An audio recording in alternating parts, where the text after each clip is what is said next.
But first tonight, an East Providence man faced a judge today in connection with the weekend murder of his girlfriend. Alan Hanson was ordered held without bail after police say he killed Jennifer Silva and tried to blame it on a car crash. And new tonight, we're hearing from police about the crime and what neighbors say they heard around the time of the murder. Eyewitness News reporter Steph Machado has the latest live from the Providence Mobile Newsroom. Steph. Well, a small memorial has formed outside Jennifer Silva's East Providence home. It's the home that police say she shared with the man they accuse of killing her. 31-year-old Alan Hanson charged with domestic first-degree murder after police say he killed his girlfriend in the early hours Saturday morning. Her injuries and loss of life are a direct result of his actions. East Providence Police Lieutenant Raymond Blinn declined to comment on how Hanson allegedly killed 41-year-old Jennifer Silva, but says Hanson called 911 himself around 4 a.m. Saturday, claiming his girlfriend had been hit by a car. The officers on scene that initially responded were very suspicious of his statements right off the bat. Blinn said there was no evidence that Silva's severe injuries were caused by a car, and the investigation led them to believe Hanson killed her himself. Neighbors tell Eyewitness News the couple frequently argued, and one heard screams right around the time of the murder. It's hot country.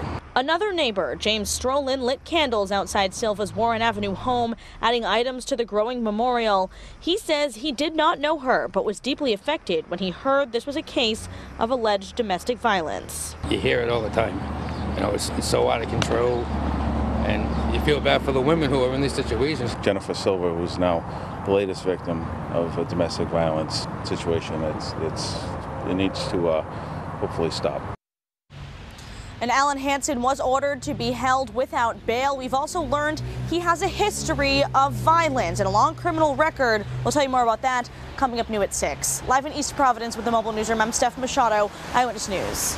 But first at 6, we've uncovered new details about the violent past of an East Providence man accused of killing his girlfriend. And we've been covering this story now since Saturday when police found the victim in the parking lot of a Warren Avenue apartment building. Police say the suspect told them a car had hit her, but investigators quickly determined his story did not add up. And today, he faced the judge on a murder charge. Eyewitness News reporter Steph Machado joins us live from the Providence Mobile Newsroom with the new details at 6.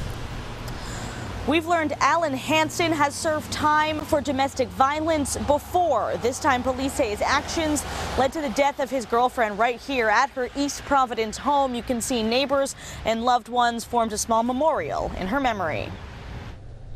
East Providence police say Alan Hanson killed his girlfriend Jennifer Silva in the early hours Saturday morning. His actions are directly responsible for her death. Lieutenant Raymond Blinn says Hanson called 911 himself, telling police Silva had been hit by a car, but police found no evidence of that. The motor vehicle did not cause her injuries. Her injuries were caused by a violent altercation with Alan Hanson. Hanson was arraigned on a charge of domestic first-degree murder Monday in order to be held without bail. It's not the first time Hanson has been charged with domestic violence. He was sentenced to serve 30 months in prison after a felony domestic assault charge in 2005. Police say the victim was a different girlfriend, and he has more than a dozen other criminal charges on his record. Domestic homicide is sometimes considered one of the most preventable offenses that we have. Early warning signs, the cycle of violence that continues, but in this case, again, unfortunately, we're dealing with another domestic homicide.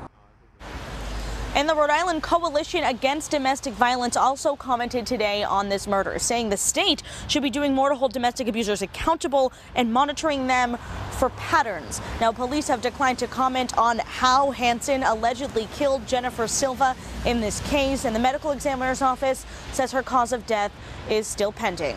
Live in East Providence with the Mobile Newsroom, I'm Steph Machado, Eyewitness News.